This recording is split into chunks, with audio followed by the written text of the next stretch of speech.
Bonjour Éric Revel. Bonjour Laurence. Bonjour. Bonjour à tous. Bonjour Éric, nous revenons effectivement avec vous sur cette lettre aux Français dans laquelle Emmanuel Macron se déclare donc officiellement candidat. Quelle analyse vous en faites ? Bon, alors la forme d'abord, on va commencer, elle ressemble, vous l'avez dit ce matin avec Thierry Guerrier et Franck Tapiro, elle ressemble bien sûr à celle de François Mitterrand en 1988. Le fond, bon, si on décortique, il y a deux parties, il y a la partie bilan et puis il y a la partie projet. Alors sur le bilan, le chef de l'État dit qu'il a agi, même s'il a été un président de crise, il a agi quand on regarde dans le détail, petite réforme sur le travail, petite réforme à la SNCF, petite réforme sur l'éducation, pas de réforme sur les retraites. Il dit qu'il a investi dans les hôpitaux, mais on a supprimé des milliers de lits pendant la crise sanitaire. Il dit qu'il a réduit les déficits, mais quand on voit l'envolée du déficit public et du déficit commercial, on peut au moins dire que c'est une contre-vérité. Alors il concède qu'il n'a pas tout réussi, ça c'est sans doute pour pas qu'on lui fasse un procès en arrogance. Côté projet, il veut, c'est l'enjeu, il le dit, il l'écrit, bâtir la France de nos enfants et pas de ressasser la France de notre enfance. Ça, c'est pour les nostalgiques, les Éric Zemmour ou les Marine Le Pen. Et puis, il a ce slogan, qui sera peut-être d'ailleurs le slogan de sa campagne. Je suis candidat pour inventer avec vous, dit-il. Et puis, il suit un catalogue de promesses, transition écologique, lutte contre les inégalités, le grand âge à domicile, le recul des déserts médicaux, investir dans la justice, dans la police. Bon, c'est un catalogue à l'après-vert qui n'est pas chiffré, c'est pour la lettre. Alors, si on compare par rapport à 88, évidemment, la France des années 90 n'a rien à voir avec celle des années 2020, celle qu'on vit aujourd'hui, le contexte de guerre, bien sûr. Je vous rappelle que depuis décembre, Emmanuel Macron et Vladimir Poutine se sont parlé 13 fois au téléphone, 1h30 d'entretien hier avec le président russe qui ne laisse rien augurer de bon sur ses intentions, sur les intentions de Poutine de mettre la main sur toute l'Ukraine. Et puis la France des années 2020, ce sont aussi, il faut pas l'oublier, de lourdes questions pour les Français sur le pouvoir d'achat, sur l'immigration, sur la santé, sur la sécurité, sur les retraites et j'en oublie.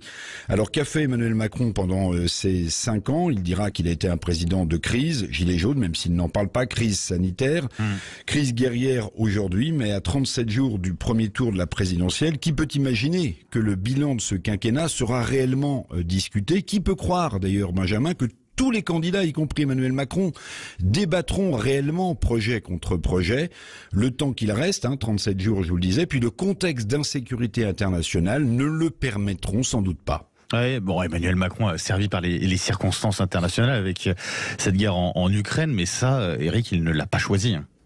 Non, vous avez raison. Emmanuel Macron, évidemment, pas responsable de la guerre en Ukraine et de la folle décision de Vladimir Poutine. Mais depuis son adresse aux Français à la télé il y a 2 jours, solennelle et grave, Macron a changé de costume, il s'habille différemment, il a troqué le costume de président de la République pour celui de chef des armées. Alors ce costume et sa posture internationale lui permettront sans doute de ne pas descendre dans l'arène de la politique française, et c'est un danger pour le débat démocratique.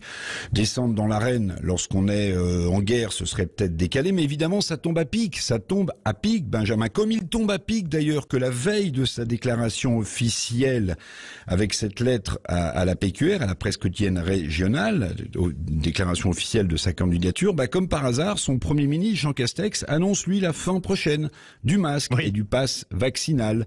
Passe politique, surtout qui sert évidemment l'entrée en campagne de Macron pour un second mandat. Et avec cette non-campagne qui se profile pour les 37 derniers jours avant le premier tour, les Français se posent beaucoup de questions quand même, non ? Oui, alors on peut essayer d'en imaginer quelques-unes. Par exemple, les Français se satisferont-ils d'une campagne électorale tronquée, ou bien trouveront-ils normal de faire bloc derrière le chef de l'État devenu chef des armées et en quelque sorte chef de guerre vu le contexte international?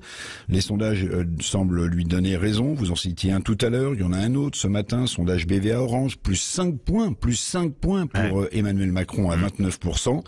Mais la démocratie française, je le pense vraiment, est en grande souffrance. Les tensions, la communautarisation de notre société, la crise sociale, l'insécurité, l'immigration ne sont pas des sujets majeurs qui vont disparaître après le second tour de l'élection présidentielle en avril. Pas plus qu'il n'y a d'argent magique, il n'y a de baguette magique politique, fût-elle tenue du bout des doigts par Emmanuel Macron. Merci beaucoup, Éric.